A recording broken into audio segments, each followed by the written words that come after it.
अस्सलाम वालेकुम मेरे भाइयों और बहनों। एक हकीकत है ना, जो हम लोग कभी-कभी अपने आप पर एक मुश्किल में डालते हैं। पहले आप ये प्रूफ देखें, गल्फ न्यूज़ का जस्ट ये अभी अभी का अपडेट है। क्लियरली गवर्नमेंट ने अपडेट जारी करके बता दिया है कि जो अगर इस टारगेट को पूरा नहीं करती है वो कंपनी यहाँ से छोड़ के जा सकती है और नहीं तो उनको जुर्माना देना पड़ सकता है। दो इम्पोर्टेंट अपडेट है, दोनों अपडेट के ऊपर आपसे बात करने वाला हूँ। 2-3 मिनट का वीडियो है, लास्ट तक जरूर देखना ताकि आपको पूरी जानकारी मिले। तो चलिए स्टार्ट करता हूँ, बताता हूँ अपडेट के बारे में, जो खबर आई है, जो न्यूज़ आई है।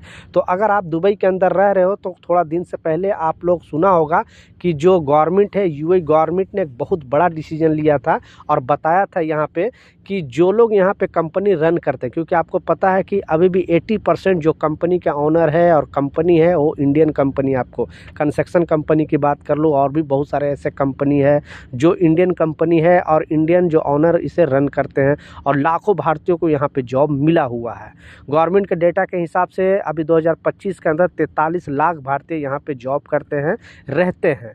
तो इसमें अपडेट में बताया गया है कि जो लोग यहाँ पे रहते हैं, यानी जो कंपनी रन कर रहे हैं भारतीय, उन लोगों को लिए भी और बेसिकली कोई भी कंट्री से जो भी ऑनर है, बेसिकली जो कंपनी यहाँ पे रन करते हैं, उन लोगों को वार्न किया गया है गवर्नमेंट द्वारा और क्लियरली बताया गया है। क्यों, आपको मालूम है कि 2024 के अंदर एक टास्क दिया था, सारे कंपनी को गवर्नमेंट ने टास्क दिया था और बताया था कि जिस कंपनी में 50 वर्कर से ज़्यादा है उसमें 2% अरबी को जॉब देना है। तो कहने का मतलब है कि किसी मान ली एक कंपनी उसमें 50 वर्कर है तो 2% अरबी को, मतलब हर कंपनी में 2 अरबी को वहाँ पे रखना पड़ेगा। उसी तरह जो तादाद अगर बढ़ मान ली 100 वर्कर है तो 4, 200 वर्कर है तो 8, इस तरह के वहाँ पे लोकल लोगों को भी जॉब देना पड़ेगा। और जो जॉब नहीं देगा और ये टारगेट पूरा नहीं करेगा तो उन पर जुर्माना लगाया जाएगा। तो पिछले 2025 में पिछले 6 महीने के अंदर 1% का टारगेट दिया गया था ताकि 1% का टारगेट पूरा किया जाए, और अगर जो टारगेट पूरा नहीं किया तो उस पर जुर्माना लगाया गया था। उसके बाद 2025 दिसंबर 31 दिसंबर तक लास्ट टाइम दिया गया था, डेडलाइन दिया था गवर्नमेंट की तरफ से, और बताया था कि जो दोनों % है अगर जो कंपनी इसे पूरा नहीं करेगी उसमें लगभग 1,80,000 दिरहम उनको जुर्माना लगाया जा सकता है। तो बहुत सारे कंपनी क्या किया कि इस टारगेट को पूरा और इग्नोर कर दिया, बेसिकली इस टारगेट को पूरा नहीं किया। अब 1 जनवरी 2026 से हज़ारों कंपनी पर यह जुर्माना लगाना स्टार्ट हो गया है। और क्लियरली गवर्नमेंट का कहना है कि अगर जो ये जुर्माना पे नहीं करेगा और जो ये टारगेट पूरा नहीं करेगा, यानी ऐसा नहीं जुर्माना देने के बाद टारगेट भी पूरा करना है, और जो कंपनी का टारगेट पूरा नहीं करेगा उस कंपनी को यहाँ से इस कंट्री के छोड़ के जाना पड़ेगा। क्योंकि दुबई आपको ना इनकम टैक्स लेती है ना कोई किसी तरह का टैक्स लेती है, बेसिकली टैक्स फ्री कंट्री है। दूसरी कंट्री में अगर 1 करोड़ रुपए अगर कमाता है कोई कंपनी तो 20% 25%, मतलब 20-25 लाख तो गवर्नमेंट ही टैक्स लेती है। लेकिन यहाँ पे ऐसा कुछ नहीं है, इसलिए यहाँ के लोकल लोगों को जॉब देना, क्योंकि पॉपुलेशन बढ़ती जा रही है, यूएई गवर्नमेंट सतर्क हो गई है, सावधान हो गई है कि अपने यहाँ के लोगों को भी जॉब देना चाहिए, इसलिए सारे कंपनी पर ये नियम लगाया था। तो जो कंपनी नहीं दी है ये जॉब, ये टारगेट पूरा नहीं की है, उस कंपनी पर जो है जुर्माना लगाना स्टार्ट हो गया और सारे कंपनी का अब नींद हराम हो गया, सारे कंपनी परेशान है।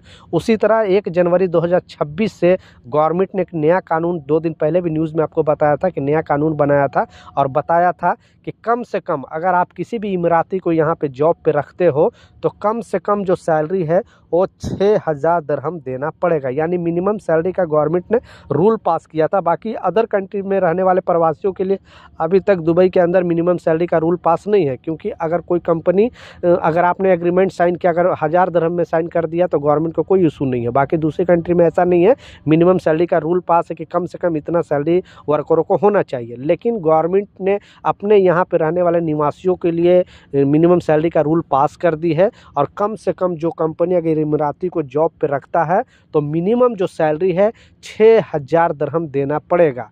उससे ज़्यादा कितना भी दे नो प्रॉब्लम, लेकिन उससे कम कोई भी कंपनी अगर सैलरी देने के लिए बोल रही है या देगी, उस कंपनी को यहाँ पे रहने का कोई अधिकार नहीं है। क्योंकि गवर्नमेंट का जो रूल है वो मेन रूल है, यहाँ पे गवर्नमेंट का कोई भी रूल का वायलेशन नहीं, वो भी लोकल लोग के साथ आप तो कुछ भी नहीं कर सकते हो। तो हर कंपनी में लोकल लोग जब आएंगे तो जो अदर कंट्री में रहने वाले प्रवासी किए हैं, जैसे इंडिया, पाकिस्तान, बांग्लादेश, नेपाल के, उन लोगों के लिए भी सपोर्ट मिलेगा कि बहुत सारे कंपनी टाइम पे सैलरी नहीं देती है, कोई गवर्नमेंट का रूल का उल्लंघन करती है, तो उन लोग भी नज़र बनाए रखेंगे। अगर कोई भी वायलेशन करेगा तो उन लोगों को, वो लोकल लोग हैं, इमीडिएटली कंप्लेन करेंगे और कंपनी को हालत ख़राब हो जाएगा। तो अब रूल 2026 में बहुत कड़क कर दिया गया है और सारे कंपनी मतलब वो टेंशन में सोच रहे हैं कि जो लोग मतलब रूल को फॉलो नहीं करते वो कंपनी थे, जो सही से कंपनी चला रहे थे, जो सारे रूल फॉलो कर रहे थे, उसको दुबई गवर्नमेंट खुद सपोर्ट करती है। तो इस वीडियो को प्लीज़ शेयर कर दे हर एक वर्कर भाई तक, ताकि अगर इमराती आए तो हम लोगों को भी कुछ हेल्प मिले और हम लोग को भी जो कंपनी मतलब परेशान करती है, रूल को मानती नहीं है, उनको मजबूरन रूल को मानना पड़ेगा। तो ये कुछ अपडेट था, कुछ जानकारी था, मैं सोचा आप लोग के साथ शेयर करूँ। कुछ सवाल है, कुछ कन्फ्यूजन है, नीचे कमेंट सेक्शन में ज़रूर लिखें, मैं ज़रूर आपको रिप्लाई करूँगा। मिलता हूँ नए अपडेट के साथ, नई जानकारी के साथ, जब तक जय हिंद।